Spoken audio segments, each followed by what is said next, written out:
Thanks for tuning in to Jets Chronicles. I'm your host, Greg DePalma. We're going to take a look at Aaron Glenn's press conference for today. It's minicamp OTAs, May 28th, 2026.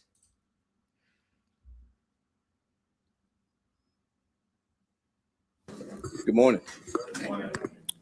I want to start off with a couple of things before we get into questions. Yesterday, we signed Young Wei, kicker. He'll be part of the kicking competition.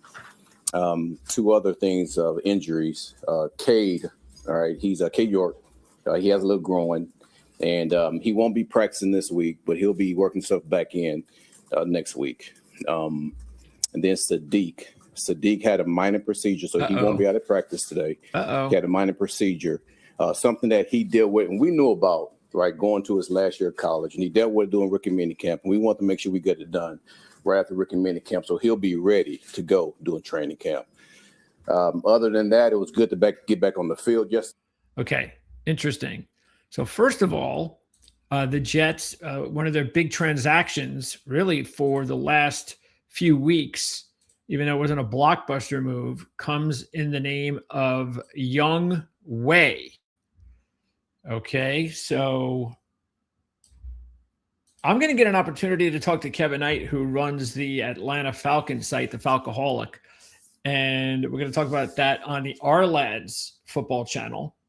So I do shows there 5 days a week, and I'll find out what he thinks about this kicker, because I got to tell you that one thing I'm a little bit concerned with is I recall watching him in a lot of pressure situations and not always coming through. Now I haven't deep dived into it yet, but that's what I recall. I don't know if this is going to work in New York. There's a lot of pressure, as we all know, as fans of this team, of this franchise, how much pressure comes with it. He's been around a while, so that's good. You know, he's a veteran. He's not nearly as old as Nick Folk. He's still in the prime of his career. He still should have another couple of years left with more than enough leg strength that you're looking for. And so we'll see. Here's his overall destinations. The Jets will be his fifth team, 9 years of experience. He'll be 32 when the season begins. Let me see if I could pick up. Let's see, because I have to, yeah, let me see if I can get his, oh, actually, no, I don't want that. Come on. I want to get his overall stats. Okay, here they are. Let's pop them into frame. Now, they don't have anything on clutch kicking. Someone should come out with something like that. Okay, where are we? Here we go. All right, so here are his stats. So let's see if I can put this in frame. Come on, what are you doing? Why isn't this moving? Oh, of course, it's not moving because of this stupid big-ass ad. All right, so let's see. Let's take a look. There we go. All right. So, yes, get this out of the way. Pain in the ass. Okay. So, let's see. Let's take a look. So, this is just the last. I have to shrink this. I got to see this. I can't catch everything here. So, I'm sure it's really hard for you guys to see, but I got to see it. Let me see if I can increase it a little bit more. Oh, man, this is such a pain in the ass. Okay, so let's see. Last year, of course, he didn't play much. He did not. He played in 6 games between the Giants and the Falcons. So that was a wash. He really hasn't played full-time since 2024. So he looked like things were not going well for him. As you can see here, he was only 7 of 11 from 40 and 5 of 7 from 30 to 39 in the 30s. Not good. Now, he was 6 of 9 from 50 or more, but keep in mind it was a dome. Big difference. You got a dome kicker now also kicking at the Meadowlands. All right. And then you have 2023. And look at that, 73% in 2024, 66% last year. So he's done really nothing the last 2 years. He has not been a good kicker since the 2023 season. That was his last big year. And as you can see here, over his first 5 seasons, very good. 86.5% was the least of his success rate in his career, as high as 94.9% in year 2. Very strange. This does not normally happen to kickers. Usually they struggle early and then things start to get a little bit, they struggle early and then things start to, you start to pick things up and you become more in your routine and you figure things out and all that. And yet that's not happened to Mr. Young Wei. His long is 58. That was in 2024. But again, it was probably in a dome. So the longs here for these 4 years were all 54. So you can pretty much say that, around 50 to 54 yards is where you're going to feel good about him lining up. And that's not all that great in today's day and age. So anyway, all right. That's but look, is a lot better. He has a lot better of a career than Cade York. Now, let's not just jump the gun and think that Young Wei is going to win this job. Now, it's early, and I think that's a good thing. I still believe that what's going to happen is, more than likely, look, they want Cade York to win the job. He's talented. That's why he was drafted. He's young. And just like I said with Young Wei, normally kickers struggle early on and then they find a groove. Well, let's hope Cade York will figure it out now. It'd be great for him. It'd be great for the Jets. It would be great for us as fans. Okay, we already have our long-term punter in Austin McNamara. We've found our 10-year punter. Okay, and that's not easy to do. It's been a while. We thought Braden Mann was going to be the man. No pun, kind of pun. And then, of course, we let him go, and now he's kicking for the Eagles. But again, that's what happened. So you're hoping that Cade York, another team, I'm rooting for him. 100%, I'm rooting for him. Okay? I don't know what to expect from Lenny Craig. Really nothing. Anything we get from Lenny Craig is going to be a bonus, major bonus. But what could and probably will happen is if Cade York and Young Wei, let's say they're not overly impressive. Well, we're going to be looking at teams like this, the Indianapolis Colts. Okay. So they've got Groupie and Schrader. And this is going to be a really good competition that you want to be keeping an eye on. These are 2 young kickers. These are 2 kickers that both want this job and are both more than capable of winning the job. If this turns out to be a really good competition, like it could be, and it's just, hey, we only got 1 spot, then the loser of this competition is going to get a job in the NFL. No question about it. Okay, so this is the kind of stuff that you want to be keeping an eye on. Now, I don't know if it's specifically going to come from the Colts, but I'm just saying, take a look at some other teams. Look at those matchups because there's not a lot of them. You probably get a handful of them across the NFL where there are going to be some opportunities out there, good competitions. The loser is really not the loser. The loser may turn out to be the winner as he gets a job somewhere else and maybe even the better for it. All right, let's go back to Aaron. Today, special teams seem like they just they got right back at it on how they operate at the end of the season. So I was happy about that. And obviously, offense and defense, we're working on 2 different schemes. All right, so the guys are diligently working through that. They're doing a good job. Still have a ways to go. But, man, we're looking forward to every time we get a chance to get on the grass to continue working on that. So any questions? What can you tell us the body part was it? Groin. Yeah. Well, hernia. Okay. Yeah. Is there anyone who faced either injured who still is ready to practice this spring at all? You know what? I don't think so. I think so. We had 100% participation yesterday, which was good. So it's been good. It's been good through all phases. How's attendance for OTAs? Been good. Like I said, we had 100%. Yesterday, and I would say phase 2 we averaged around 95%. That in phase 1 about 90%. So the guys have been in it, and it's been really good. How important was it to get that done with Brees? Extremely important. Somebody we wanted to be here. I've talked about it for a while, how good of a player he is. So to get 90%. So the guys have been in it. I don't know who it is at. And it's been really good. This is the thing that really sucks about, and I read all the comments. We're all dealing with it. Is just hearing what the questions are. I mean, I got to blast the volume sometimes to hear exactly what they're saying. And I don't want to blast your ears. So I'm trying to do my best here to find out who he's referencing. How important was it to get that done with Brees? Extremely important. With Brees, I think. Okay. Get the contract done. Somebody we wanted to be here. Okay.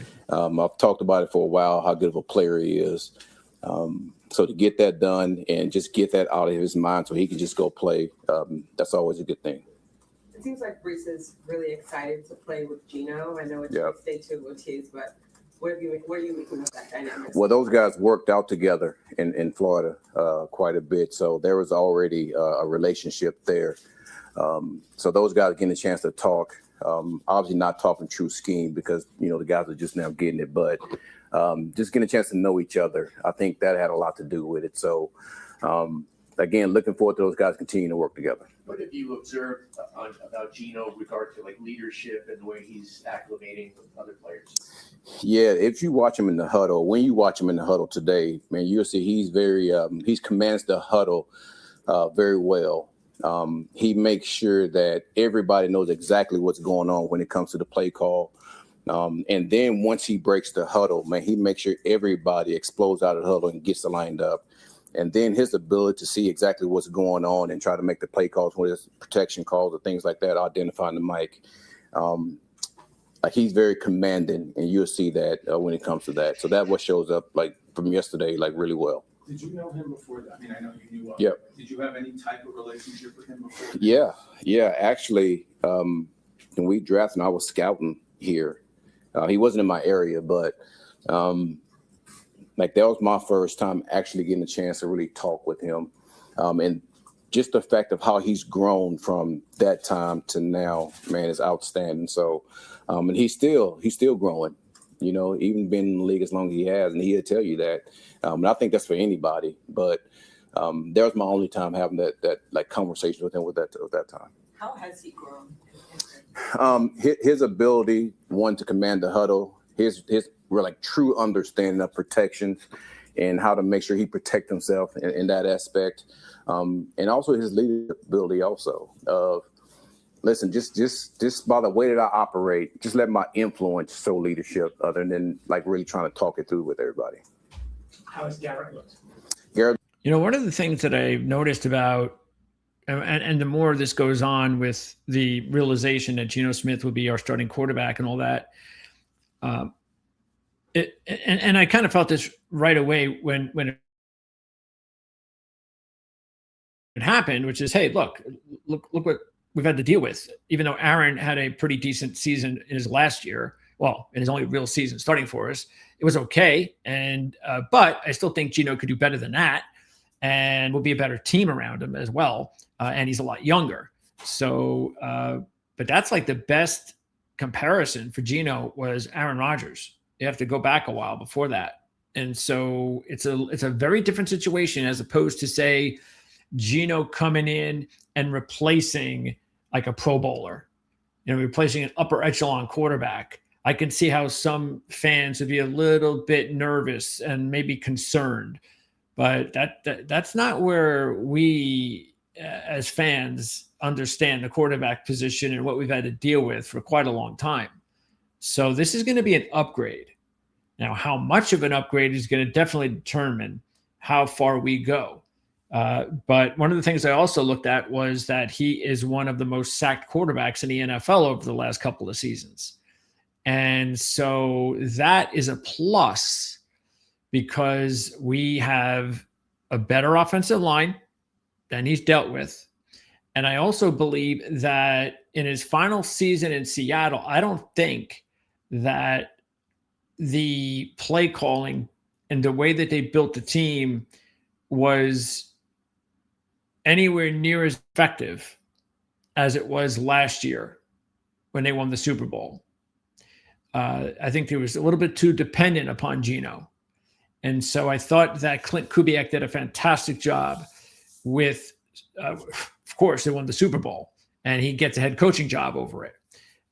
But yeah, I thought that that's what you have to do. You've got to make sure you don't put too much pressure just because you think, okay, he's got a strong arm. He's got a lot of experience. We want to take advantage. It's the new NFL. We got to throw the football. And remember, a lot of this dedication back to the running game has just transpired in the last couple of years. So it's great to see. We all love the running game, or a lot of us do. We want balance. And with Geno getting a running game and a dedication to the running game and better protection will make him a better quarterback. Looks good. He looks really good. I mean, he's typical Garrett, so that doesn't surprise me how he's going out there operating. Was he full go right away? I mean, right year last year. He's getting all of his reps. Yep, he's getting all of his reps. Did you sense a relief with him even after going through the knee issues last year, only playing 7 games? Can you just sense relief? Yeah, I think that's with any player. I mean, obviously no one wants to be hurt, but when you are hurt, it just seems like you're distant from the team for the most part because you're in the training room getting treatment while everybody else is doing things to get ready for a game. So mentally that can mess with you a little bit, but I think he's done a good job of making sure he got himself ready to play. He's been doing a good job out there. How you guys have made a lot of changes on defense and especially the secondary. What made you bring Cisco back? Well, obviously he had the injury last year also, and we thought highly of him. When we signed him last year. I mean, we think he's a guy that can come in and compete, and play for us. So obviously he has good range, has good ball skills. I know in Jacksonville things didn't go the way that he wanted, So we still believe in him, and we're looking forward to him going out there competing and trying to earn a starting job. How important is the third phase, considering the new installations on both sides of the ball? And how many new faces you got there? Yeah, well, critical. And let me explain a little bit, just because you asked about the installation. Let me explain a little bit how that goes with us. So we start our first round of installations in phase 2. I'm a huge believer in phase 1. The players come in, and I just want them thinking on, just strength and conditioning training. That's it.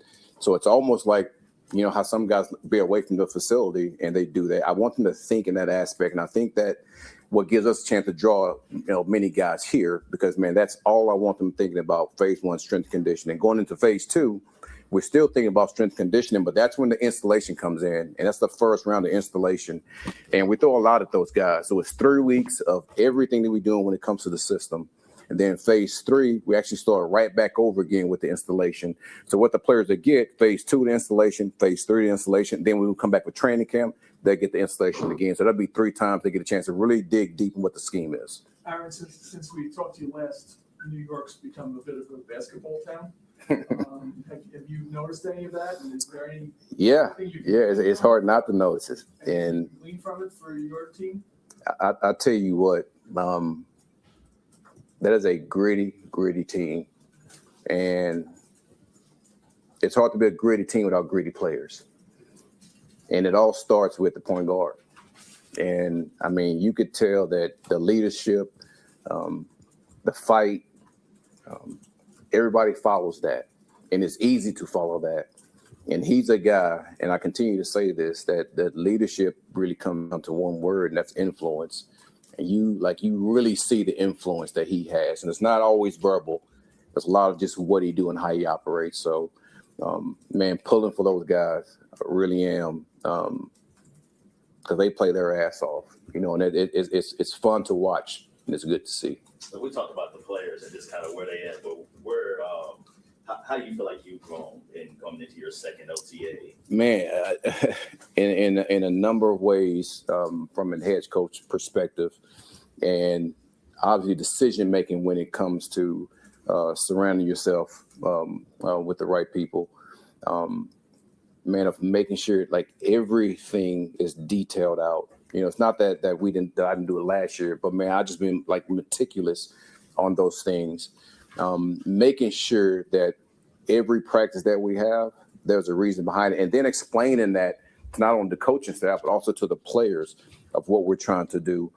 Obviously, there's rules going into phase 3, but I want those guys to know exactly why we're on the field and how we're going to operate on the field and what we want to come away with. And that's in every practice going to phase 3. So I've grown in that manner. What do you need to see this week and in the coming days and weeks in order to feel like everything's on the right track? Well, I would say this, that we have a ways to go. I know that. But I just want to see improvement every day. That's basically it. If we're doing that, we're on the right track.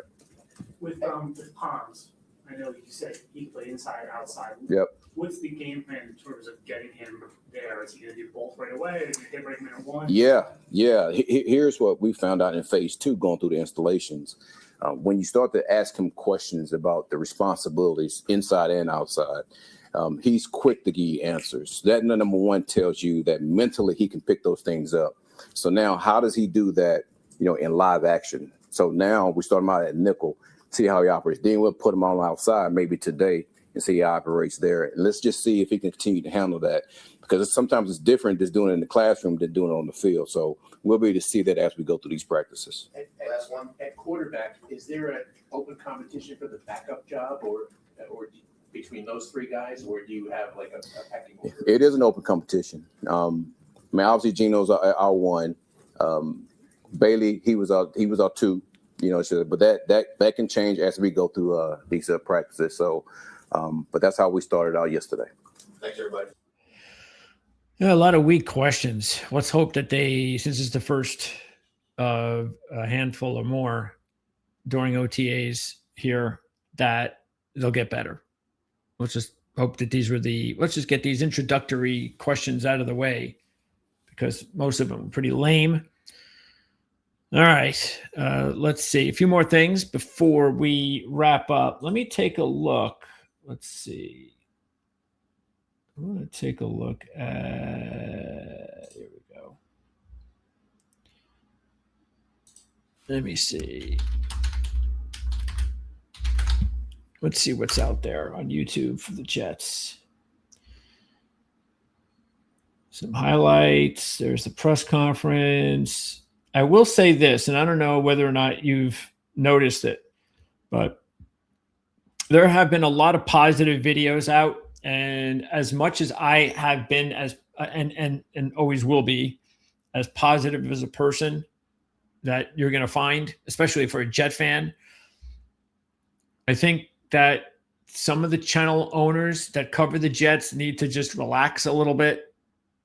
Now, I think they do what they do because they're looking for clicks and they're trying to get the fans excited with the thumbnail and the title and, oh, let me go click. This sounds great.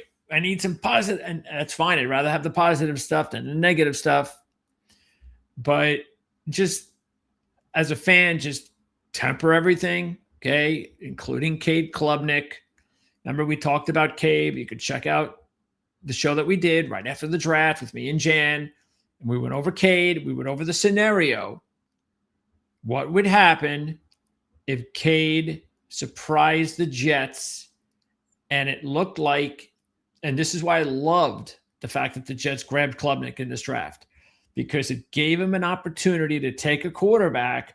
And if everything worked out, then they wouldn't necessarily have to go into the 2027 class and get a quarterback. That hopefully they will see that the kid that they have now could very well be just as good and will be just as talented at any quarterback that they're going to get in the 2027 class in the first round. Therefore, hold on to Cade, obviously, and use those draft picks in 2027 in the first round to surround him. Now, I don't know whether or not he'll be the quarterback if everything goes well in 2027 or 2028. It all depends on Gino. And it also depends on Cade. But I'm just giving you best case scenario with Cade.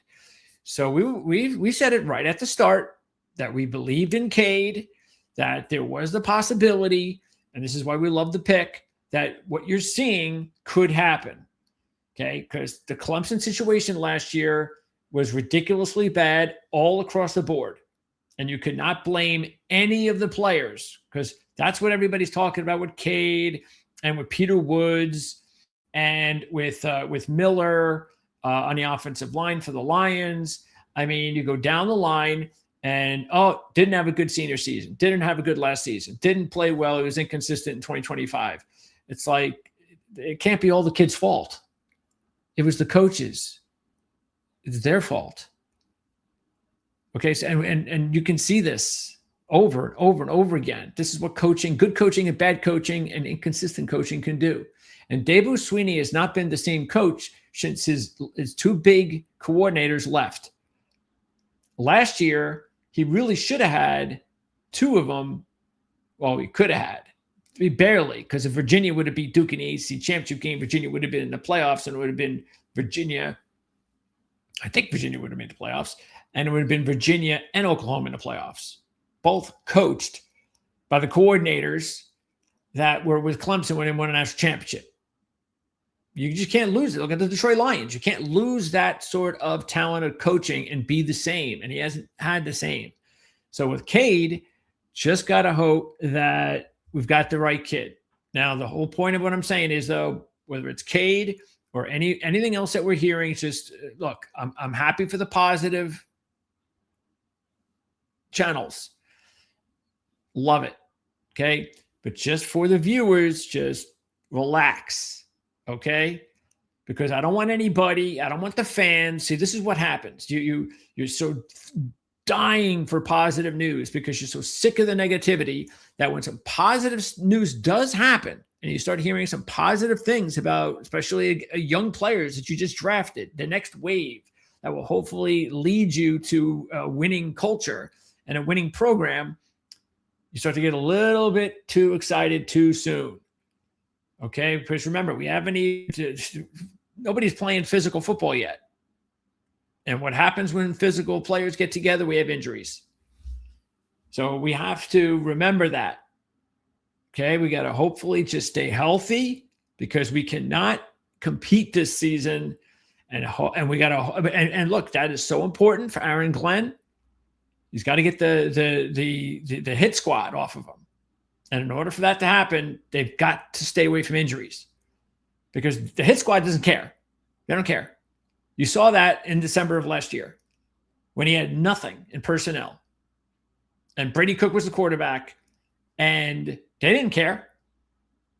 They didn't care. It was all Aaron Glenn's fault. He doesn't know what he's doing. Can't coach. And we've been over this repeatedly. You can check out other videos about what I've said about December and what Aaron Glenn should really be judged upon in last year's first year with the team. Not December. Which is what all his detractors want to pinpoint as the reason why he doesn't know how to coach. Okay, so we got to get into the season and through the season relatively, we got to get the injury bug away from us. Everybody's going to have injuries, but we have to get the injury bug away from us. You could say, oh yeah, but San Francisco had it, and Kansas City even had a lot of injuries last year, and look at but you know what? Those teams, the winning franchises, they can handle it. They're overdue. Okay, we can't afford that stuff.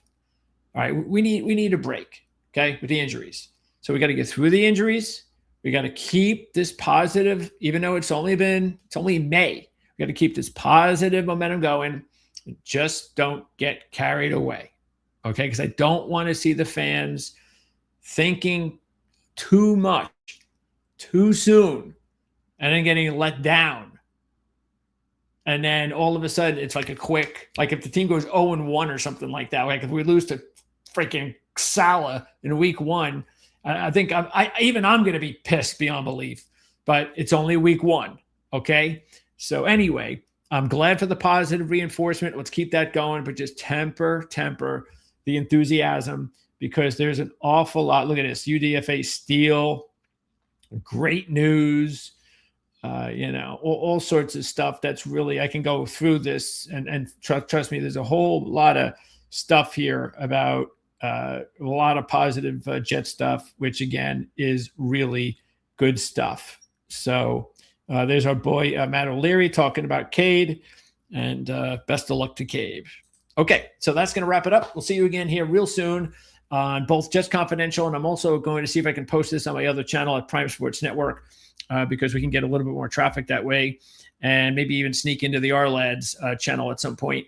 And don't forget, you can check out the R-Lads Football Network. Matter of fact, today in about 40 minutes, I got to interview Adam Patrick, talk about the Minnesota Vikings, and then also a little bit later on, we're going to talk some college football and the BYU Cougars. Every day, 5 days a week, we talk on the R-Lads Football Network. Thanks for tuning in. We'll see you next time.